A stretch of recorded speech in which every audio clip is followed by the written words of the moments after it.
So we have another review. This time it's a movie review, and it's Legend. Legend. Right, Legend. Let's start with the year and stuff. So this is a fantasy film from 1985. This film is 31 years old. We'll go for the basic plot. After someone steals a unicorn horn and plunges some mystical world into total darkness, Tom Cruise, a young Tom Cruise, has to save the world from snow and darkness, and falls in love with the girl and saves the girl. Right, that out of the way. Let's get on with the good bits and the bad bits and the terrible bits, because there were some terrible bits. Right, the good bits. It's not the worst fantasy film out there. There's probably some horrific, I don't know, Middle Eastern, Japanese thing that not many people in the West has seen and never has made it over, or there's probably some fan-made version of Lord of the Rings using Lego pieces, which is 10 times worse. However, this is far from the best fantasy film around.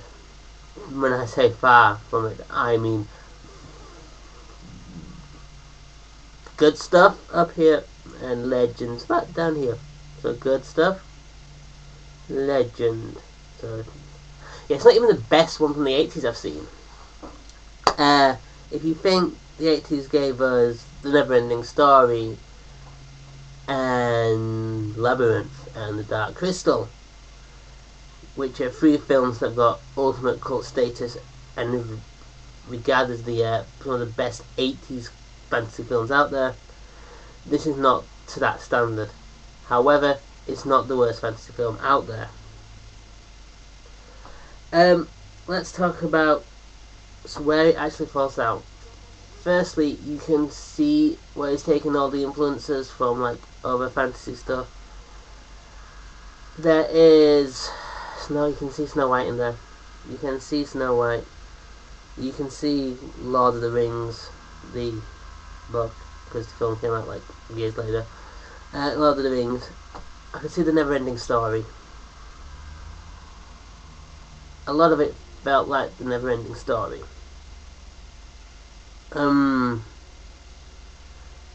But yeah, it was literally like Ridley Scott, who wrote this and directed this, made a massive checklist of every fantasy film cliche and just went tick, got that one, tick, got that one, tick, got that one, tick, got that one. So yeah, the cliche, it's like a fantasy cliche. And it's funny that we're talking about this being a bad film when you think he wrote Alien. And Alien's fucking brilliant. He did Gladiator. Gladiator was fucking brilliant. This, he failed at, sadly. I think Scott should stay off fantasy, go for horror films, go for epic dramas, because that's what Gladiator is. It's an epic drama. I think we need to talk about the script and the acting as well. Tom Cruise kind of comes off as Peter Pan meets Robin Hood meets Mowgli from the Jungle Book. No, sorry, not Robin Hood. Tarzan meets Mowgli from the Jungle Book.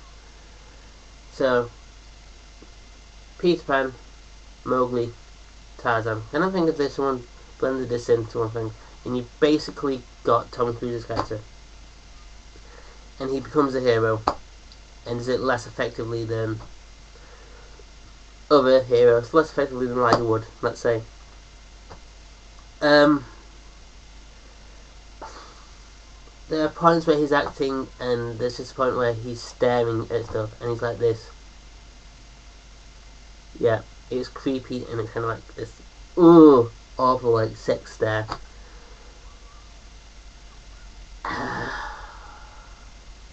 So yeah, that's not good. The girl in this at the beginning, she's not bad. At the end, she's kind of more confident, but it's brought down. I want to talk about the script, and I actually want to talk about Tim Curry's costume design as well, actually, because Tim Curry's costume design, dear God. So let's script.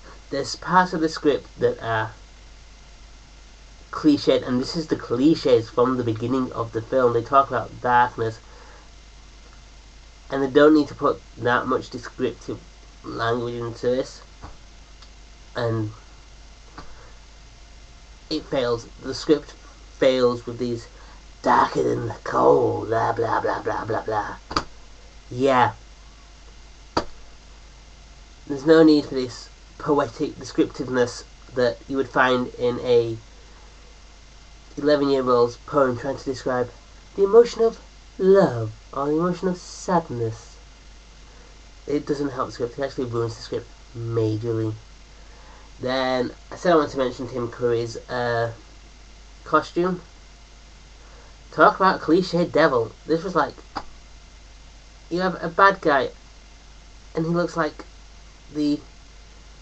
I can't even say the biblical version of Satan, the comedy horror version of Satan, and it's caricatured and it's ridiculous and it's not good. I'm sorry, but no.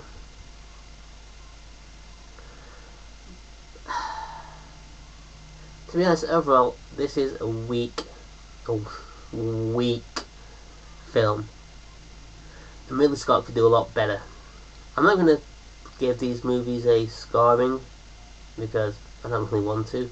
But yeah, trust me, if you're a fantasy, you got to be a fantasy hard buff to like this film.